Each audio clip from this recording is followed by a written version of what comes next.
Proposal penelitian adalah gambaran secara rinci tentang proses yang akan dilakukan oleh peneliti untuk dapat memecahkan permasalahan penelitian.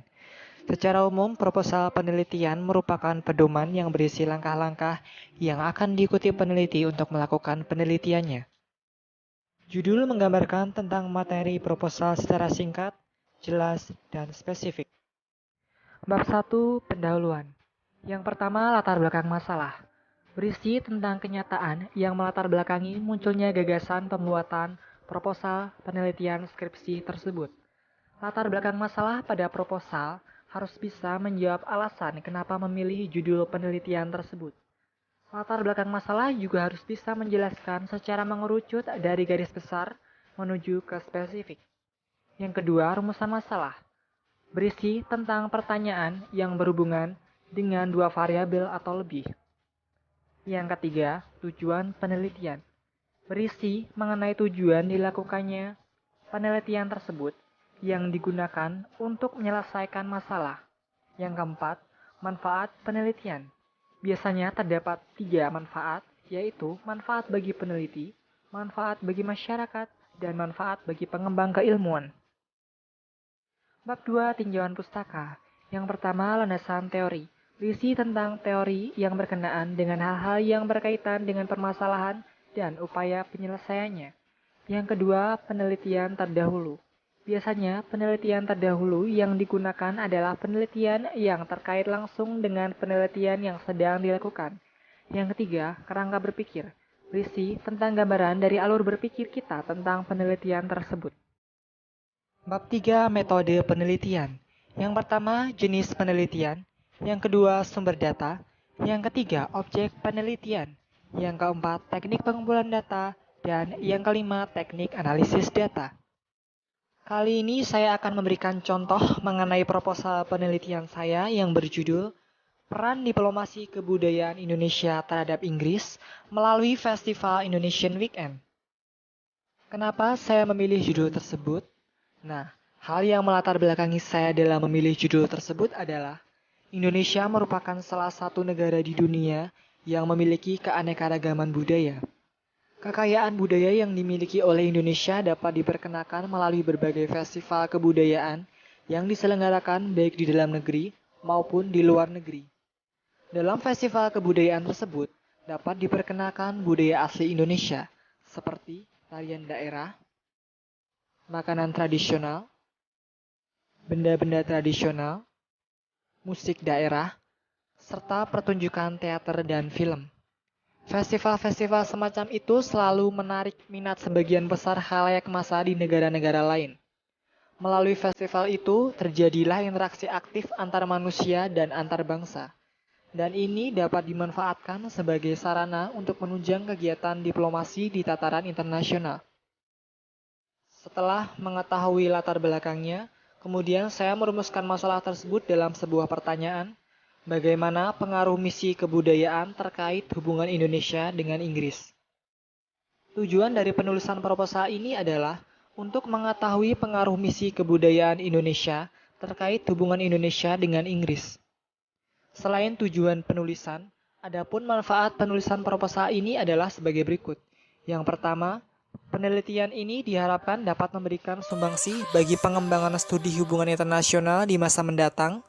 Dan yang kedua, penelitian ini diharapkan dapat memberikan informasi dan menjadi bahan kajian para mahasiswa, khususnya studi hubungan internasional, serta pemerhati masalah-masalah internasional. Teori yang menjadi landasan atau acuan dalam penulisan proposal ini adalah teori diplomasi kebudayaan. Menurut Kafala Madava Panikar atau KM Panikar, diplomasi budaya adalah suatu usaha untuk memperjuangkan kepentingan nasionalnya melalui dimensi kebudayaan, baik secara mikro, melalui pendidikan, ilmu pengetahuan, olahraga, dan kesenian, ataupun secara makro sesuai dengan ciri-ciri khas yang utama, misalnya propaganda dan lain-lain, yang dalam pengertian konvensional dapat dianggap sebagai bukan politik, ekonomi, ataupun militer. Beberapa literatur menyebutnya dengan propaganda. Penelitian terdahulu yang saya gunakan terkait dengan penulisan proposal saya adalah penelitian oleh Agung Pujihandoko tahun 2013 mengenai diplomasi kebudayaan KBRI Addis Ababa dalam meningkatkan perdagangan Indonesia-Ethiopia 2012 dan penelitian oleh Clarissa Gabriela tahun 2013 mengenai peran diplomasi kebudayaan Indonesia dalam pencapaian kepentingan nasionalnya. Gambar berikut merupakan kerangka alur berpikir saya dalam penulisan proposal ini.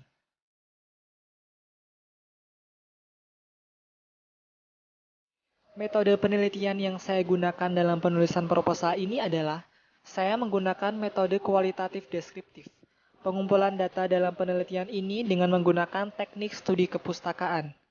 Data-data tersebut didapatkan dari skripsi, buku jurnal, surat kabar, dan sumber lainnya yang berkaitan dengan penelitian seperti literatur mengenai diplomasi kebudayaan, soft power, hubungan Indonesia dengan Inggris, maupun mengenai Festival Indonesian Weekend.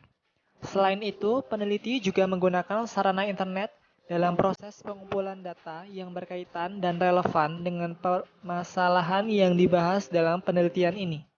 Saya memperoleh data-data untuk mendukung penulisan proposal ini diantaranya melalui website resmi indonesianweekend.com, kemudian melalui situs berita online seperti liputan6.com, detik.com, dan kompas.com, serta melalui skripsi penelitian terdahulu. Apa sih yang menjadi kendala dalam penulisan proposal ini? Yang pertama adalah judul. Judul merupakan sebuah rangkaian kata yang menggambarkan tentang isi dari sebuah proposal. Jadi dalam pemilihan dan penulisan judul yang tepat, singkat, dan spesifik, diperlukan ketelitian yang mendalam. Yang kedua adalah latar belakang. Latar belakang dalam sebuah proposal harus bisa menjawab alasan kenapa memilih judul tersebut. Itulah yang membuat saya sedikit kesusahan dalam merangkai kata-kata yang dapat terangkai secara tepat dan mengerucut. Dan yang terakhir adalah mood, di mana mood sangat berperan dalam penyelesaian pembuatan proposal ini. Di saat mood sedang baik, hasil tulisan yang dihasilkan bisa lebih cepat dan tentunya baik. Namun di saat mood sedang tidak baik, saya akan tetap menulis proposal tersebut dengan sebaik-baiknya. Tidak lain dan tidak bukan agar penulisan proposal cepat selesai dan tidak terlunta-lunta. Harapan saya dalam penulisan proposal ini adalah, saya berharap bahwasanya pengalaman menulis proposal ini nantinya akan sangat bermanfaat bagi penulisan skripsi saya kelak, karena banyak hal yang saya dapat dan saya pelajari dalam penulisan proposal ini. Semoga sedikit cerita dari saya ini bisa bermanfaat bagi kalian semua. Terima kasih. I eat my dinner